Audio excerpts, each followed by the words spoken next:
उर्मिला और रश्मि दोनों ही सामान लेने को घर से निकल आईं। उर्मिला ने पेट तक घूंघट किया हुआ था, जबकि रश्मि ऐसे ही आ गई और टमाटर और जीरा वगैरह लेकर वो घर जाने लगी। वैसे एक से भले दो हो तो ना, काम सोच कर नहीं करने पड़ते, क्यों है ना? सही कहा। अरे क्या हो गया, कैसे देख रही हो इधर इस तरफ को? ओह हेलो रश्मि, कैसी है तू? मैंने तो तुझे पहचाना ही नहीं, तू कितनी सुंदर हो गई है यार।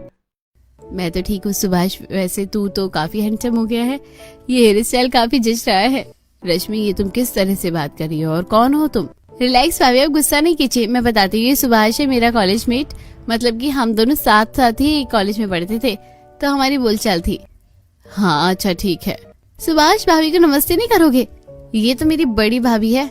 अच्छा, तभी तो मैं कहूँ कि भाभी इतनी हिटलर कैसे हैं। नमस्ते भाभी जी। अच्छा रश्मि, चल मैं चलता हूँ। Okay bye handsome. रश्मि का मिजाज थोड़ा सा फ्लर्टी था। वो ऐसे ही अपनी उम्र के लोगों से बात किया करती थी, जो कि उर्मिला को काफी अजीब लगा। कुछ ही देर के बाद दोनों देवरानी जेठानी सामान लेकर आ गई और उन्होंने खाना बना दिया। अभी खाना बनाकर ही वो दोनों निपटी थी कि तभी उर्मिला का पति राम घर में आया। राम काफी ज्यादा गुस्से में था। मैं क्या करूं? राम जी ये लीजिए, पानी पी लीजिए, आज आप बड़े ही जल्दी। उर्मिला दिमाग खराब नहीं करो, मुझे पानी नहीं पीना है, जाओ ले जाओ इसे। क्या हो गया जी, मुझे बताइए। तुम्हें बताने से कोई फायदा है? अगर कोई फायदा मिलता ना तो जरूर बताता, लेकिन तुम मेरे किसी काम की नहीं हो। अच्छा कोई नहीं, मत बताइए। अरे तुम जाओ ना। रश्मि कहाँ है? वो तो अपने कमरे में है। वैसे आपको रश्मि से क्या काम है? तुमसे मतलब? राम ऐसे बोलकर उर्मिला के पास से रश्मि के कमरे में चला गया, जिसके बाद ये रश्मि के कमरे में क्यों गए हैं? क्या मुझे जानना चाहिए? एक तरफ उर्मिला ऐसे सोच रही थी तो वहीं दूसरी तरफ। अच्छा तो ये वाला डाटा तैयार करना है, इसमें भी कुछ है जेठ जी? आप तो बेवजह ही परेशान हो रहे हैं। चलिए आप खुश हो जाइए, मैं आपका काम समझ गई हूँ। मुझे बस आप फाइल दे दीजिए, आज से मैं ही काम पर लग जाऊंगी और आपको चिंता करने की कोई जरूरत नहीं है। मैं कर दूंगी वक्त से ये ऑफिस का काम। अरे रश्मि, तुम जानती नहीं हो कि तुमने मेरी कितनी बड़ी दिक्कत को खत्म कर दिया है। जो आदमी मेरे लिए ये काम किया करता था ना, वो बीमार है और उसका काम रुक जाने से समझो पूरा बिजनेस ही रुक गया। लेकिन अब तुमने इसको संभाल कर मेरी सारी फिक्र ही खत्म कर दी है।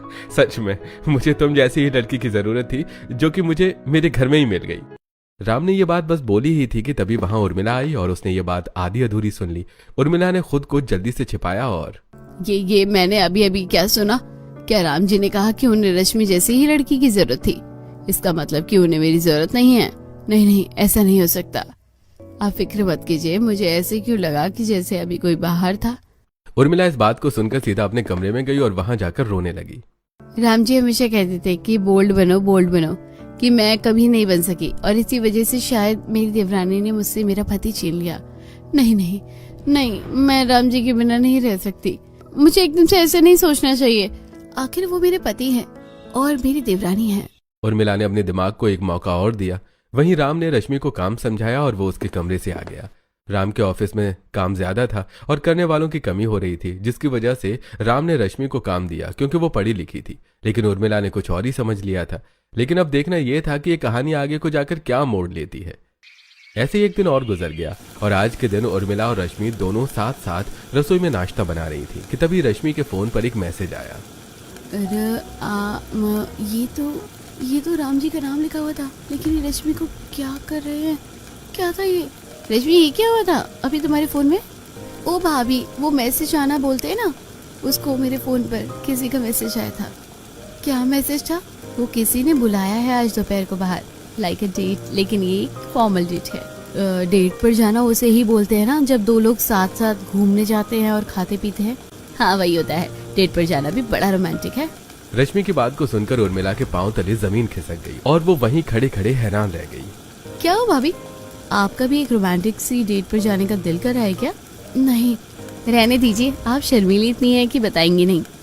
ये सब क्या हो रहा है? भगवान, ये मेरे पति आज डेट पर जाएंगे, लेकिन कहाँ? उर्मिला बेचारी ऐसे ही तंग हो गई। उसे कुछ बातें समझ आई थी और कुछ नहीं। कुछ ही देर के बाद रश्मि, राम और सिद्धार्थ के साथ एक फॉर्मल डेट, जो कि डेट से ज्यादा एक बिजनेस की मीटिंग थी, वहां चली गई और उर्मिला घर में परेशान रहने लगी। बहू एक गिलास पानी पिला दे। बहू भाभी आप ठीक तो है? आप सुन रही हो ना माँ क्या बोल रही है? हाँ, क्या बात है भाभी, आप परेशान है? बताइए। कुछ नहीं, कुछ भी तो नहीं। पानी लेकर जाना है ना, मैं जाती हूँ। उर्मिला पानी लेकर चली गई, लेकिन उसके मन की फिक्र उसके चेहरे पर साफ नजर आ रही थी। वहीं दूसरी तरफ ये किसने बनाई है? ये फाइल मैंने बनाई है और ये फाइल आपसे सच्ची ही बातें करेगी। इसमें जो कुछ भी लिखा है सब कुछ सच है। आप देखिए, ये हमारी पूरी कंपनी की रिपोर्ट है। इंटरेस्टिंग, ये तो सच में काफी अच्छी है। मुझे इस डील में इंटरेस्ट आ रहा है। इस डील से आपको बस फायदा ही मिलेगा, इसलिए आप आंखें बंद करके ये प्रोडक्ट हमें दे सकती हैं। ठीक है मिस रश्मि, बस आपकी वजह से हम ये प्रोजेक्ट आपकी कंपनी को दे रहे हैं। क्या सच? सभी खुशी में पार्टी करने लगे। वहीं दूसरी तरफ बहू, आज तो आल की प्याज खाने का दिल कर रहा है। आज तो उसी की सब्जी बना ले। ठीक है बाबा, लेकिन आल की प्याज लेकर आनी पड़ेगी। ले तो लेकर आजा, मेरा बड़ा दिल कर रहा है। अमरीश ने उर्मिला को पैसे दिए, जिसके बाद वो सब्जी लेने बाजार को आ गई। इत्तेफाक से राम जिस रेस्टोरेंट में आया हुआ था वो भी उसी बाजार में ही था, और उर्मिला ने उसमें से राम और रश्मि को साथ निकलते हुए देख लिया। ये क्या? ये तो राम जी और साथ में नहीं, ये नहीं हो सकता है। लेकिन ये दोनों तो साथ ही आ रहे हैं। इसका मतलब मैं जो सोच रही थी वो सच था। राम जी का रश्मि के साथ ही चक्कर है। लेकिन क्यों भगवान जी, मैंने क्या गलती की थी जो मुझे ये सजा मिली? उर्मिला ने किसी तरह खुद को संभाला और उसके बाद वो वहां से आंखों में आंसू लिए आ गई। क्यों हुआ मेरे साथ ऐसा? क्या गलती की थी मैंने तो कभी किसी आदमी से बात ही नहीं की। फिर आखिर क्यों हुआ मेरे साथ ऐसा? मैं चाहती हूँ वहाँ रुककर राम जी और रश्मि को देख सकती थी, लेकिन मैं उन दोनों को एक साथ नहीं देख सकती हूँ। राम जी मेरे पति हैं और वो बस मेरे हैं। उर्मिला परेशान सी घर को आ गई। वहीं दूसरी तरफ शुक्रिया रश्मि, मैं तुम्हें कैसे बताऊं कि आज तुम कितना मेरे काम आई हो। तुम्हारा बहुत बहुत शुक्रिया। अच्छा सिद्धार्थ, तो रश्मि को घर पर छोड़ दे, मैं ऑफिस ही जा रहा हूँ, और फिर तू भी ऑफिस ही आ जाना। हाँ ठीक है भाई, चलो रश्मि, मैं तुम्हें घर छोड़ देता हूँ। अच्छा ठीक है, अब ये बताइए, क्या मुझे कोई और फाइल भी बनानी है या अभी नहीं? हाँ, फाइल तो बनेगी, लेकिन अभी नहीं, बाद में, शाम के वक्त। अभी तुम घर जाओ और जो तुम्हारा दिल करे वो कर लेना। अरे थोड़ी सी अपनी भाभी का भी काम में मदद करवा देना। जब से तुमने भी ये काम शुरू किया है, बेचारी उर्मिला बड़ी थकी थकी सी रहती है घर में। चल सिद्धार्थ, तू छोड़ कर आ जा। अरे नहीं भाई, मैं अपना फोन तो अपने डिपार्टमेंट में ही छोड़ आया हूँ। भाई आप ही रश्मि को छोड़ दो ना। अरे तो भी इतना बड़ा हो गया है, लेकिन भूलने की आदत नहीं गई। अच्छा चल ठीक है, मैं छोड़ता हूँ। आओ रश्मि। एक तरफ रश्मि राम के साथ गाड़ी में बैठी घर आने के लिए, तो वहीं दूसरी तरफ मेघा उर्मिला के साथ कमरे में बैठी हुई थी। भाभी क्या बात है, आप ऐसे क्यों रो रही हैं? देखिए आप मेरी फेवरेट भाभी है। अब आप बताइए। अच्छी नहीं हूँ मैं, बिल्कुल भी अच्छी नहीं हूँ। जिसके दिल में जगह बनानी थी, जिसकी मनपसंद बनना था, वो नहीं कर पाई मैं। जानती हूँ मेघा, रश्मि और राम जी का चक्कर चल रहा है और आज वो वहाँ भी गए थे। क्या? और कहाँ गए थे वो? भाभी आपको कोई गलतफहमी हुई होगी, ऐसा कुछ भी नहीं है। नहीं, कोई गलतफहमी नहीं हुई है मुझे। वो खजूर को अंग्रेजी में क्या बोलते हैं? डेट। हाँ वही। आज तो वो दोनों डेट पर ही गए थे। पहले मुझे भी यही लग रहा था कि ऐसा कुछ नहीं है, लेकिन रश्मि में सारी खूबियां हैं जो कि राम जी को पसंद है। वो बोल्ड है, पढ़ी लिखी है, आज के जमाने की लड़की है। नहीं भाभी, ऐसी बातें नहीं बोलते। अच्छा, आपको अगर ऐसा लग रहा है ना, तो हम दोनों अब उनके ऊपर नजर रखेंगे, क्योंकि क्या पता ऐसा बस आपको ही लग रहा हो। ठीक है, अगर ऐसा होगा तो बहुत अच्छी बात है, लेकिन मुझे ऐसा लग नहीं रहा है कि ऐसा है। अच्छा, शाम के वक्त जब भैया आते हैं तो उन्हें सबसे ज्यादा क्या पसंद है?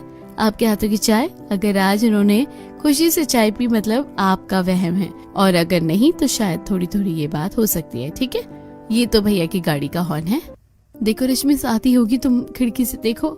उर्मिला और मेघा दोनों ही खिड़की पर चली गईं, जहां से पहले राम गाड़ी से निकला और उसने रश्मि के लिए दरवाजा खोलकर फिर उसे निकाला।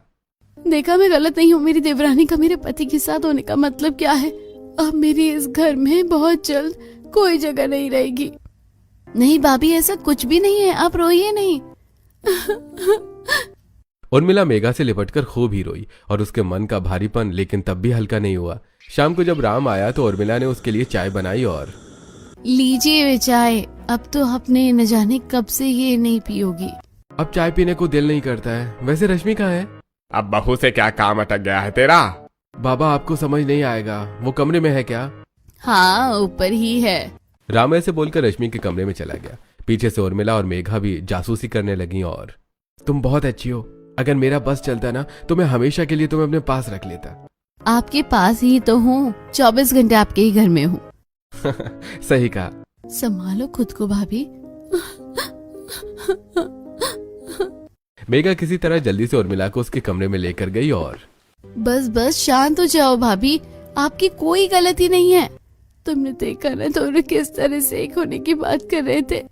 हाँ देखा, मुझे तो यकीन नहीं होता इतनी अच्छी बीवी को छोड़कर भैया किस नागिन के पीछे भाग रहे हैं। भाभी आप चिंता मत करो, आपका घर नहीं टूटेगा, हम इनका भांडा सभी के सामने फोड़ेंगे।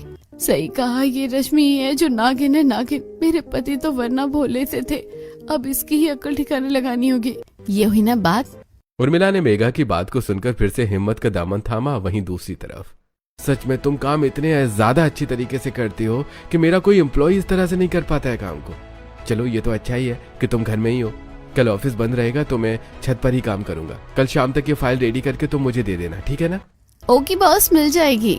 राम रश्मि को फाइल देता हुआ अपने कमरे में आ गया। राम ने जब कमरे में आकर देखा तो उर्मिला सोने के लिए लेटी हुई थी, जो कि उसे काफी अजीब लगा।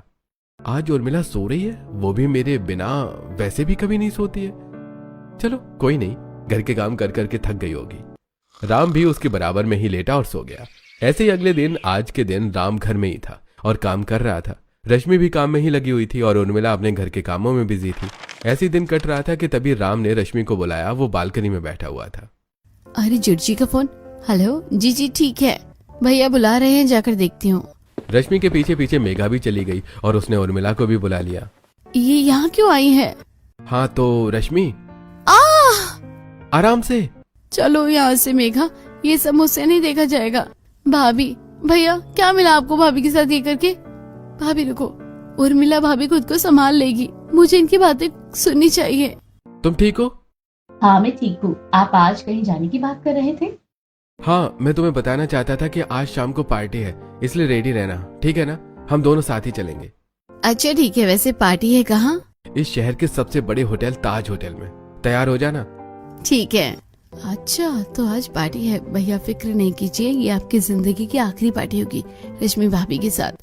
मेघा ने सारी बात जाकर उर्मिला को भी बता दी, जिसके बाद अगर वो लोग पार्टी में जाएंगे तो हम क्या करें? भाभी आप कितनी बोली हो, सच में आपके जैसे पत्नी भैया को 7 जन्म तक नहीं मिल सकती है। हम भी पार्टी में जा रहे हैं भाभी, बिन बुलाए मेहमान बनकर। हम पार्टी में उनके ऊपर नजर रखेंगे और उनकी वीडियो बना लेंगे। फिर हम जब घर आकर हंगामा करेंगे तो भैया खुद ब खुद रश्मि नागिन का साथ छोड़ देंगे। ठीक है तो हम चलेंगे।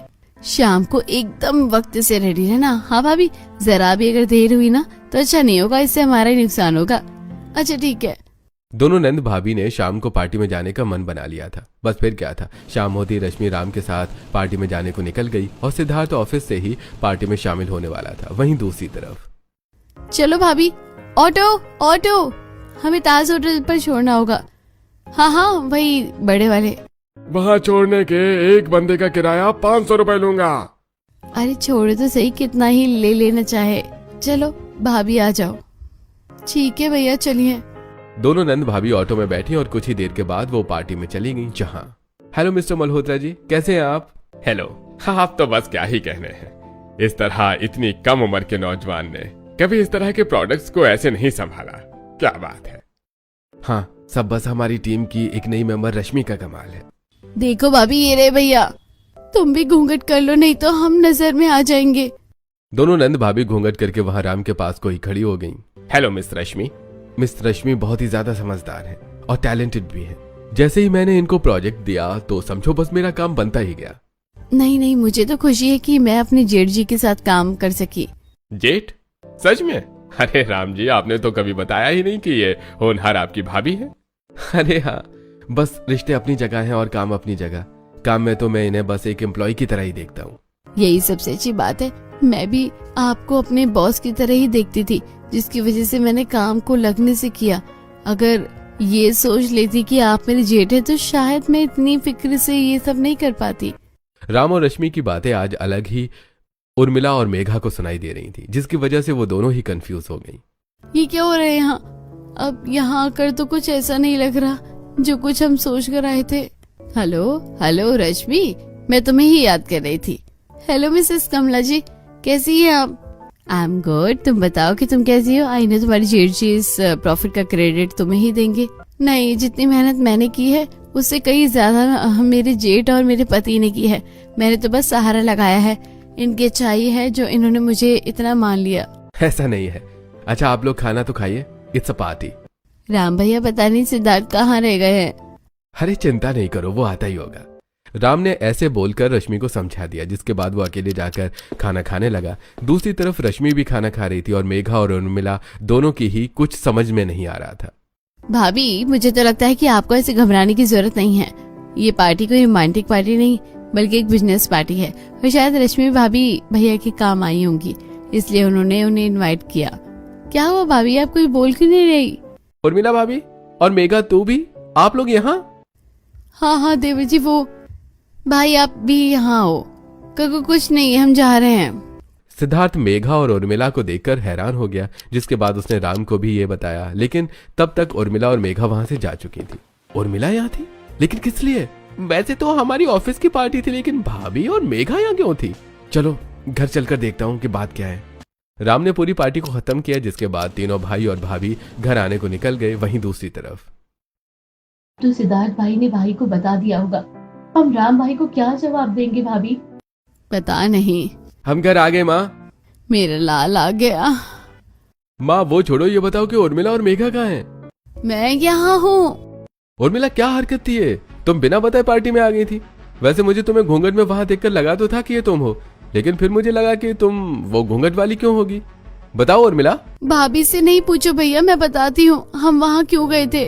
मेघा ने उसे पूरी बात बताई, जिसके बाद सभी हैरान रह गए। और बहू अपने ही पति और देवरानी के बारे में कोई ऐसे सोचता है? हाँ माँ, मुझे लगा ऐसा क्योंकि वो हालात ही वो नहीं थे। मैं कुछ भी समझ नहीं पा रही थी। उस वक्त मेरी रातें रोते हुए गुजरती थी। राम जी, अगर आपने रश्मि के साथ काम किया तो मुझे बताना चाहिए था ना। मैं आप दोनों को साथ देखकर पता भी है कितना घबरा गई थी। मैं आपका दर्द समझ सकती हूँ भाभी। नहीं, तुम नहीं समझ सकती हो। अगर तुम्हें चिंता होती तो तुम मुझे खुद बताती। यहाँ मेरी जान निकलने को थी और तुम कह रही हो कि तुम मेरा दर्द समझ रही थी। मुझे माफ कर दो उर्मिला, गलती मेरी ही है। लेकिन मैं तुम्हें अब साफ साफ बता देना चाहता हूँ कि जैसा तुम सोच रही हो वैसा कुछ नहीं है। मेरे और रश्मि के बीच कुछ नहीं है, बस एक बिजनेस से रिलेटेड काम था जो भी पूरा हो गया। और अब मैं बस तुम्हारे साथ वक्त गुजारना चाहता हूँ। अगर कहो तो कल कहीं बाहर खाना खाने को चलें। मैं बस तुमसे प्यार करता हूँ। I love you. चाहिए सभी के सामने कैसी बातें कर रहे हैं? मुझे शर्म आ रही है। अरे बताओ तो सही। अरे जाइए ना। उर्मिला ऐसे बोलकर अपने कमरे में भाग गई। सभी ये देखकर हंसने लगे और फिर सब नॉर्मल हो गया।